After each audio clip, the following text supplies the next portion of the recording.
Hey everybody, Bryan the writer here. I apologize. I know some people were trying to log in and see the live feed, and I really did want to do this live feed. Something is wrong on Facebook's, and I don't know what, but essentially what happened is it wouldn't let my video go through. It wouldn't let the microphone go through. So anyway, again, I'm Bryan the writer, and thank you for joining me on this next couple of chapters of my novel Riapoke. Where we ended things last time, we ended up on chapter 8, so we're going to start with chapter 9.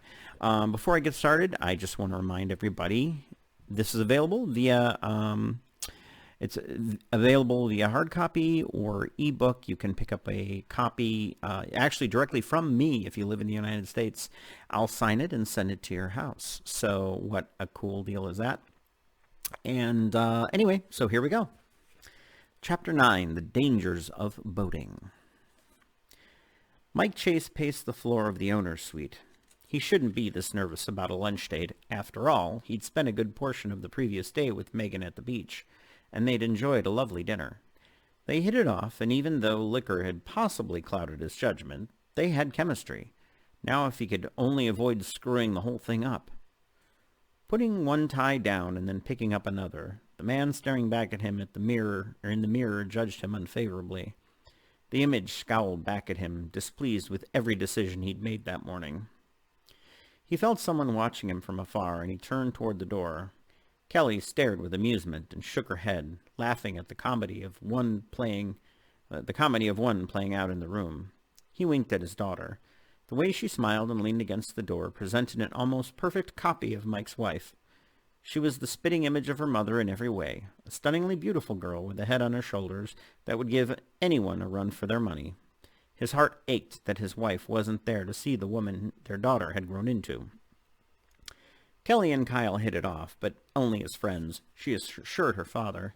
In her words, they weren't each other's type in that way. She could see them becoming good friends, though. The previous day she thought about a dozen girls she knew who'd fall head over heels in love with him if they had the chance. The last thing in the world Mike wanted to do was put his daughter in the uncomfortable position of dating a boy while he dated the same girl's mother. While she dated that same boy's mother. But he was letting his imagination run a little wild. Dad? Oh, Earth Daddy? Come in, Daddy. Are you okay in there? You're sweating bullets. Heck, you may need to take another shower before your date. That obvious? She giggled. Yeah. So tell me, are you interviewing her for a job or just trying to sell her life insurance? He frowned at Kelly, having no idea what she meant. The ties, Dad. Seriously, this is lunch, not a business meeting. Give the ties a rest and relax. We keep the jacket and pants and we bling you up a little. Kelly crossed the room, taking the ties away from him and throwing them on the bed. Opening up a small travel jewelry box, she pulled out a pair of cufflinks, a gold watch, and a necklace which was her mother's favorite. After a few minor adjustments, she turned him toward the mirror and brushed off the shoulders of his coat. Kelly was right, of course. The tie came across as too stuffy for lunch. His daughter gave great dating advice. The irony, of course, was that her own father was the present recipient of that advice. Kelly admired her handiwork. Perfect. You clean up pretty well, Mr. Chase, you know that? Now remember, I want you home by 11, no later. Tomorrow's a work day. She laughed at her own motherly tone. Staring at himself in the mirror, a sadness overcame Mike. After her mother died, he'd thrown himself into work in single malt scotch, a mistake that almost cost him everything. Kelly intervened when he needed saving. They both cried a lot back then. The psychologists called the phenomenon a delayed grieving process. Mike Chase hadn't even talked to any women, in a romantic way, until yesterday. It felt like he'd hit the jackpot with Megan. Unlike the type A women he met in his profession, Megan was genuine and charming. Talking to her came easy, almost like talking to his wife. Kelly, I don't know about any of this. What if I blow it or say something stupid? What if I found out that we don't connect and it was the drinks last night? What if... She snapped her fingers at him. Hey, head case. Let's get with the program. Kelly put her hands on her hips and smiled lovingly at him. Dad, I think it's time we talked. He rolled his eyes. Sweetie, I think I know how it all works. Remember, a flying stork didn't deliver you. Things happened between me and Mom. Ew, gross. No, God. What I meant was that you and I had a rough patch after Mom died. We sort of got lost, and I don't know. I didn't know how to get back. He shook his head. Yeah, I'm sorry about that. I should have been there for you when I wasn't. We were there. You were there for me, though. Mike smiled at her. My daughter came back for me. Dad, we came back for each other. When you saw what I needed, you put the cork in the bottle and saved us both. She gave him a warm hug. I love you, Daddy. You're the best daddy in the whole world. Don't forget that. So I give you permission. I'm letting you go. You're all grown up now. You mean, like to lunch? No, silly. I mean, if you want to date and bring women home to introduce them to me, you should. I don't want you to hold back because of me. You need. No, strike that. You deserve happiness, too. She wiped away a tear for me in the corner of his eye. Oh, sweetie, thank you. That means more to me than you can possibly know.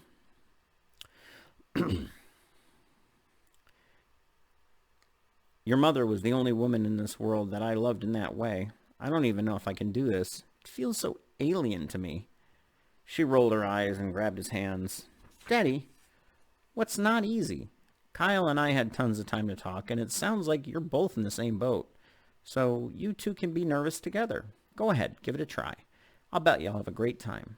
She leaned forward, adopting a more serious tone. Dad, I know what you are thinking. I would bet Mom would want this for you too. Time for you to find your happiness again. He stared at the reflection in the mirror, linking his arm in hers. Kelly, my daughter, I think I already have. She straightened up and stepped back from him. Good. Now go get the girl. Remember, standard rules apply. If you have her in here, please put a tie on the doorknob or something. I don't want to walk in to find the proverbial beast with two backs.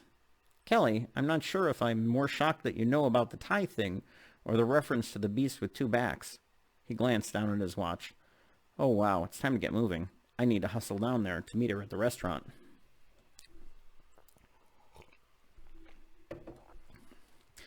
Down in the restaurant, Mike scanned the main part of the dining room. Not seeing Megan anywhere, he took a seat.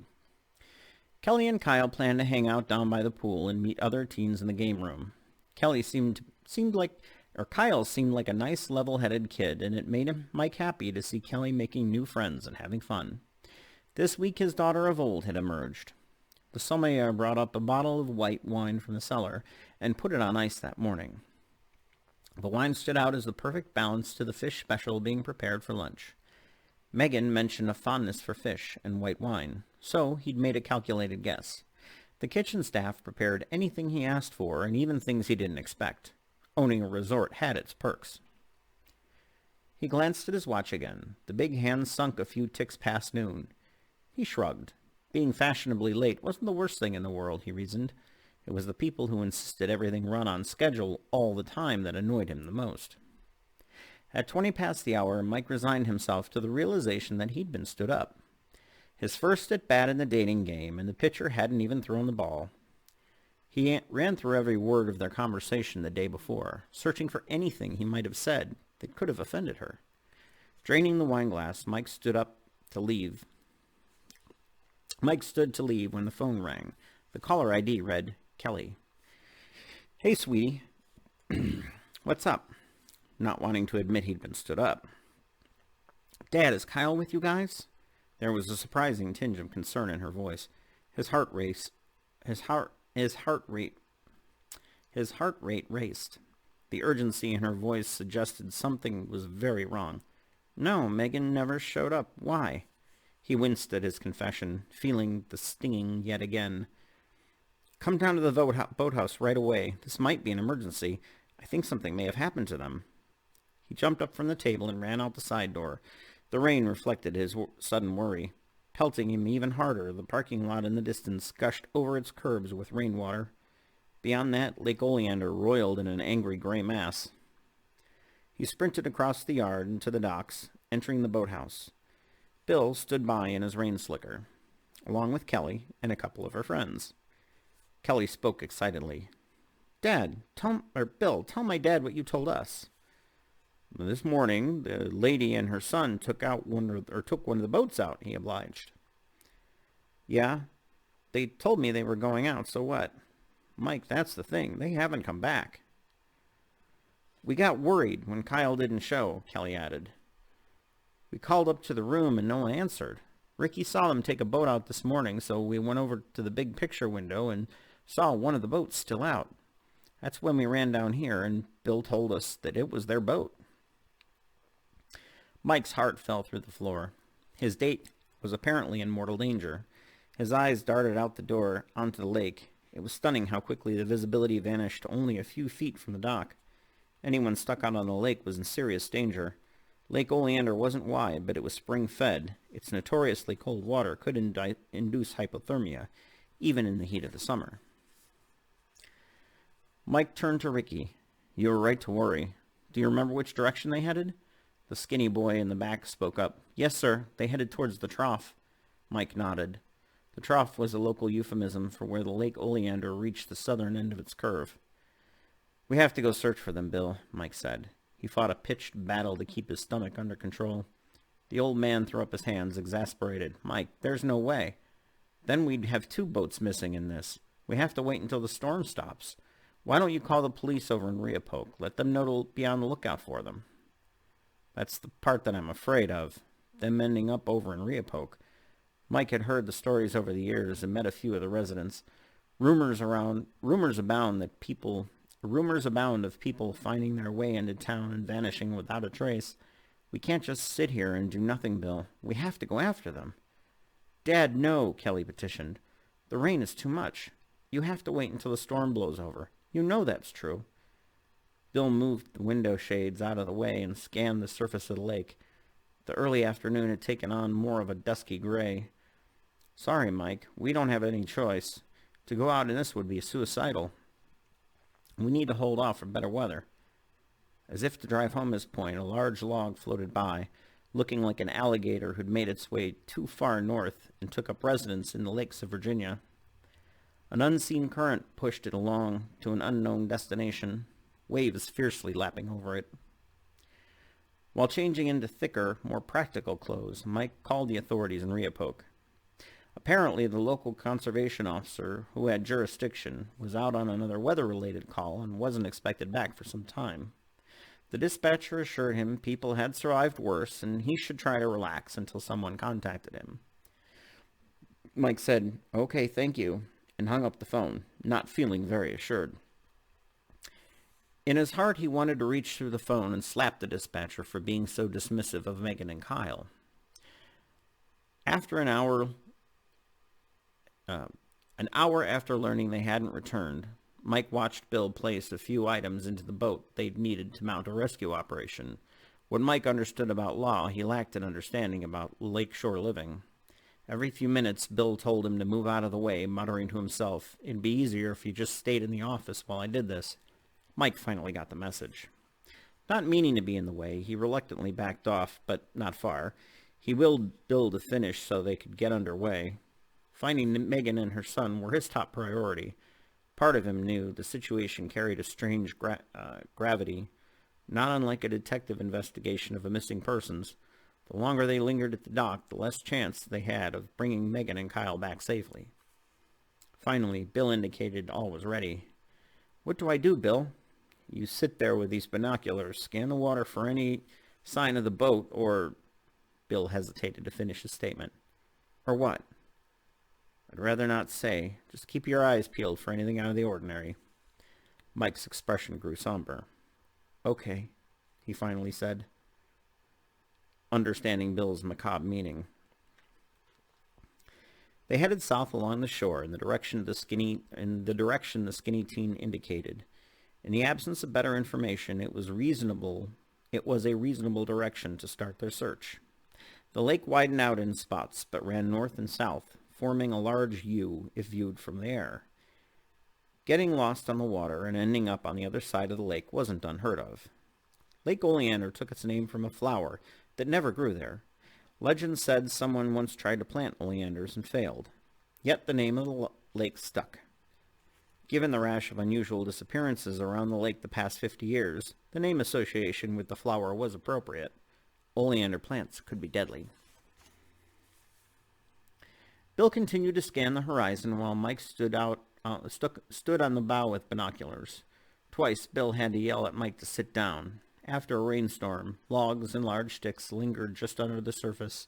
One jolt from hitting a good-sized piece of timber, and he'd take a swim.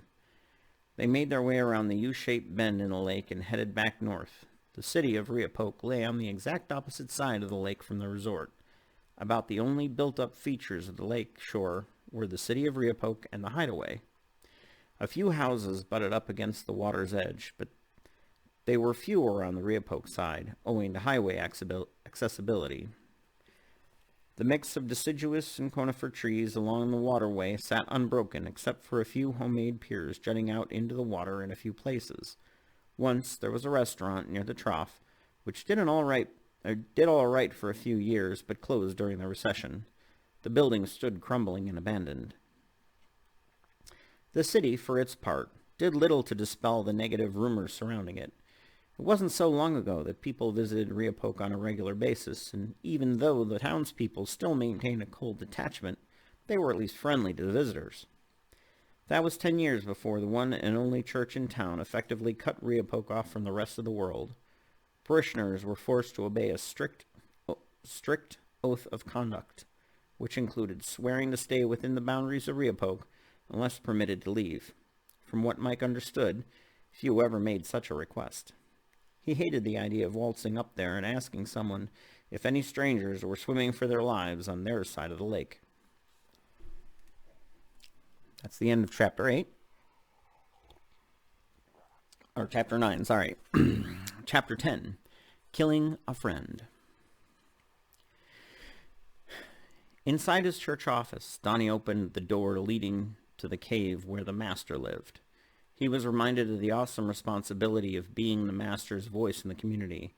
It gave him power over the entire town, but that power was limited and revocable by the master at any moment. Making his way downstairs, hewn from rock by unknown hands, the walls came to life as flames shot up, lighting his way. Instead of providing heat, the unearthly flames provided light and little else. The flames didn't even produce smoke. Once he ran his hand through one of the flames. Instead of being hot, the flame was ice cold. At the bottom of the staircase, he used a large key to open a metal door leading to the master's inner sanctum.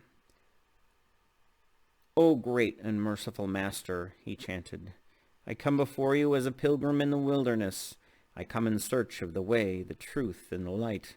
I beseech thee to—" The master walked out from around the altar with no fanfare. He took the form of a lion, causing Donnie's voice to catch in his throat. In years past, he'd appeared as a seductively dressed woman, a man, even a child. Most of the time, he preferred to take the form of a demon with leathery wings. "That's enough, High Priest. We have much to discuss and very little time to discuss it." Donnie reflexively backed away, trying to mask his fear. Yes, Master. I need to speak with you right away. Something has happened, and I thought it wise to inform you immediately." The master laid down on the floor, examining one of his paws. "Do you not know me so well? Do you think I'm so ignorant that I don't already know what is written in the stars? I know it all. I know how it ends. Even now, I know there is one making her way to you, who brought the instrument of our destruction." So the prophecy is true. Donnie backed up, leaning against the wall for support. The news hit him like a 1,000-pound weight suddenly dropped onto his shoulders. Prophecies are interesting things. They are written on parchment by men who make judgments about the most likely outcome. They are unable to take into account what happens when someone works against fate, shaping it differently. Even a curse can only last for so long before it weakens and is cast aside like a child's toy. You ask me if the prophecy is true. Yes, High Priest, the prophecy is true. The cold dampness of the wall leached through Donnie's shirt. Trying to keep a healthy distance between himself and the master, the room felt smaller than usual. But Master, if it's a prophecy, how do we keep it from coming to pass? The master trotted up to Donnie, staring intently into the eyes of the surprised cleric. "You have no faith in our ways. Sadly, you have no faith in yourself either, High Priest. When this all unravels because of your disbelief, I shall make sure yours is the first soul I take.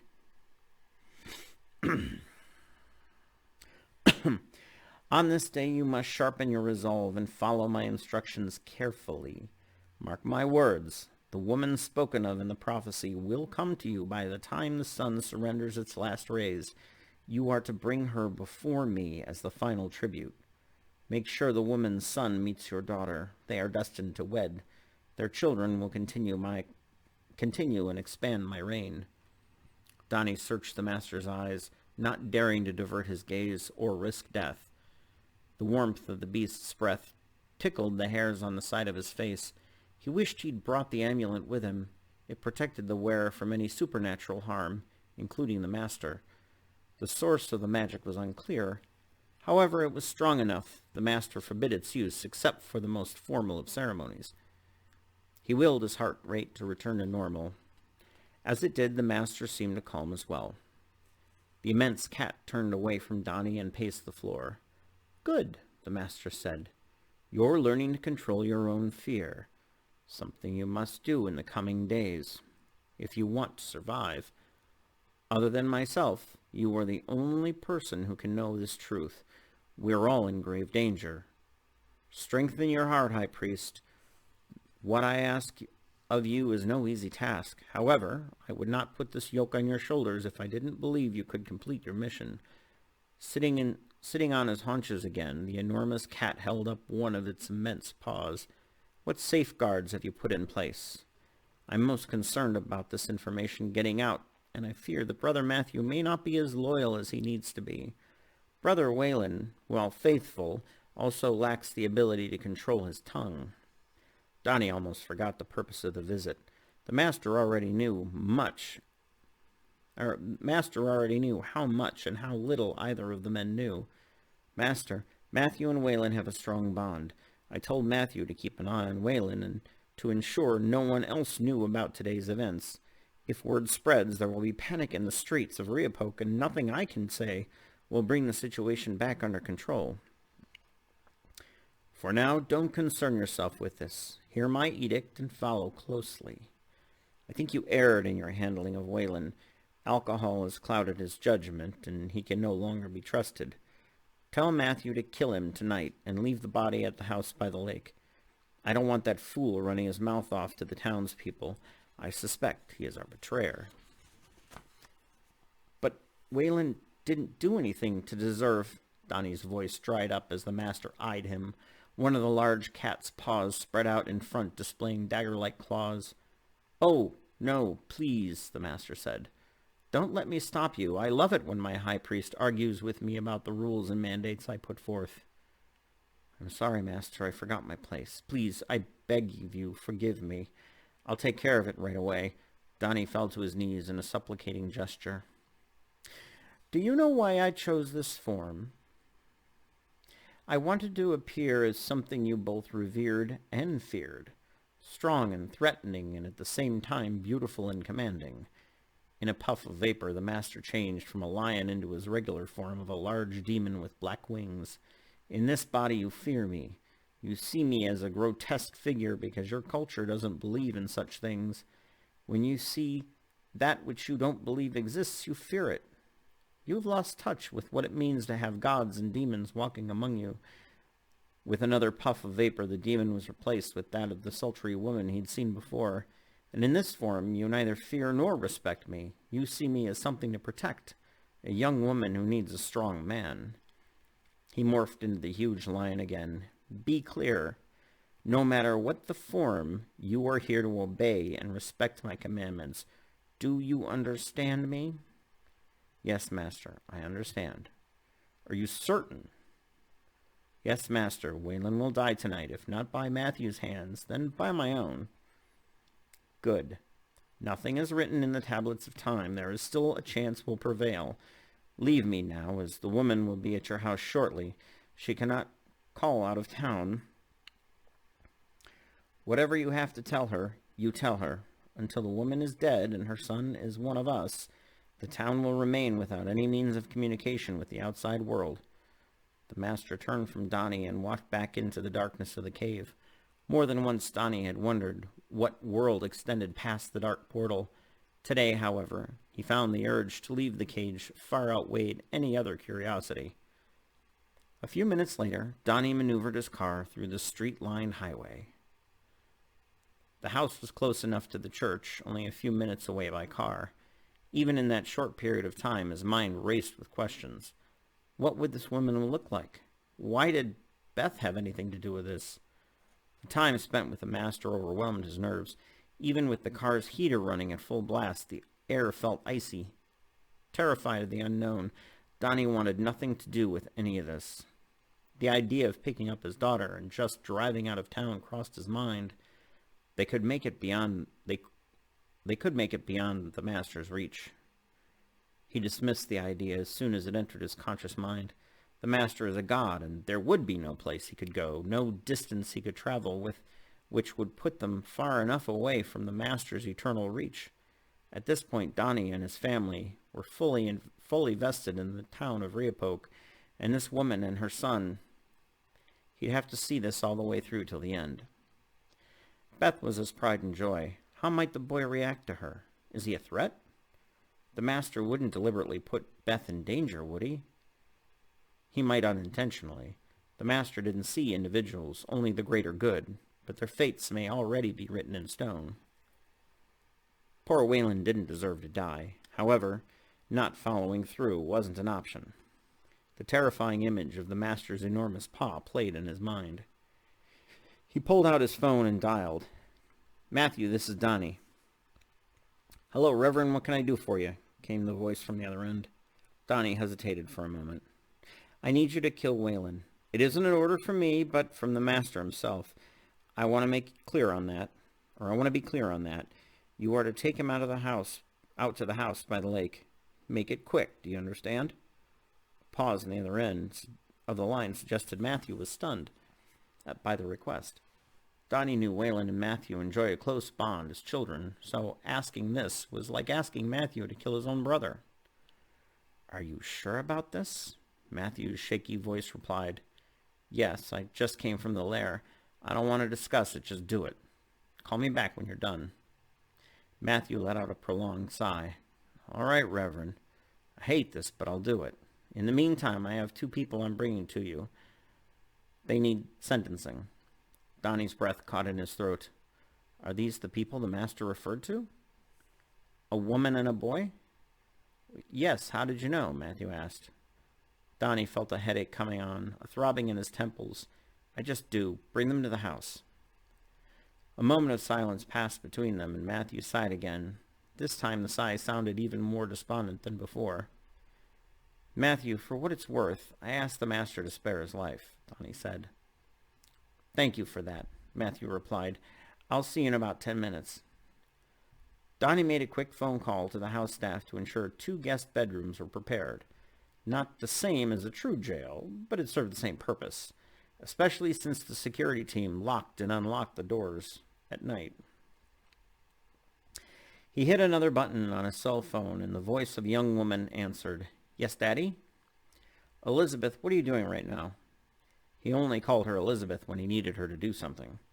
The rest of the time, she went by Beth. "I was headed out to the beach with Terry and Wendy. Why?" "I need you to stay home, okay, sweetie?" "But, Daddy, I want to hang out. Terry leaves for college in a week, and—" Donnie tamped down a flash of anger. He knew that the more he pushed her, the more likely his obstinate daughter would disobey. "I understand, sweetie. However, I need you home tonight and tomorrow. The master has a task for you, and you're going to enjoy it very much. We have a visitor that you need to entertain." Donnie remembered the words of the master that his daughter and this boy were compatible. From childhood, Elizabeth had been taught to defend herself and manipulate those around her. She had been trained for the day she'd take over his role with the congregation.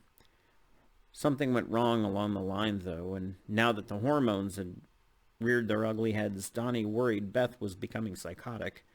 Her frequent display of poor decision-making skills and fits of uncontrolled rage worried him. Regardless, he still thought of her mostly as his little girl. He heard a huff at the end of the line. Of course, Daddy, I'll stay home. That's my princess. I'll be home in a few. Wear something cute. I think you're going to like this guest. Gross, Daddy. You're being all creepy. Okay, I'll stop. I love you, Pumpkin. He ended the call. The possibility of jeopardizing his daughter crept up again in Donnie's mind. The master must have a plan, even if Donnie couldn't see it. Still, he couldn't shake the feeling that this situation bothered the master. The master always relied on fear to ensure people stayed in line. With Donnie, there was always a line of reason and discussion open. This time, the master gave him the impression fear played a big part in his decision-making. It bothered Donnie. He pulled into the driveway and walked hurriedly up the stairs to the house. The housekeeper, Shelley, was busy putting away washed linens. Shelley, is everything prepared for our two guests? Without discussion, she nodded. Yes, sir. Am I correct in assuming they'll be staying home for dinner? Or staying for dinner? Yes, that's right. Donnie poured himself a double scotch from the liquor cabinet. He almost never drank this early in the day, but his conversation with the master had left his nerves in shreds. Outside the house, headlights from an approaching vehicle caught his eye. Elizabeth, please come here, Donnie shouted down the hallway. Yes, Daddy, his daughter answered. Beth came into the room, and although being less than thrilled about being told what to wear that evening, she did as she was told. Elizabeth had to follow his instructions to the letter if this whole thing stood a chance of working out. If the master understood this situation correctly, Beth and the boy must grow close in order to stave off fulfillment of the prophecy. She stood in the window and watched the three exit the truck. Matthew exited the driver's side, and the boy climbed out the other. Matthew then led a woman, presumably the boy's mother, out of the rear. From his vantage point, they painted an odd scene. The woman, who didn't look like she could have a son that old, was dressed in a bikini top and cut-off jeans. The boy wore a t-shirt and a pair of swim trunks. By the prophecy, this petite woman and her handsome son potentially spelled ruin for their way of life. Donnie didn't see it. He'd have to rely on the wisdom of the master to see them through. And that is the end of chapter 10. I'm going to cut it off here for those of you who are picking this up in the end. I apologize. There was a bit of a snafu with Facebook this week. Anyway, I hope everybody has a great week and stay safe. Remember to wash your hands. That's it for Bryan the writer.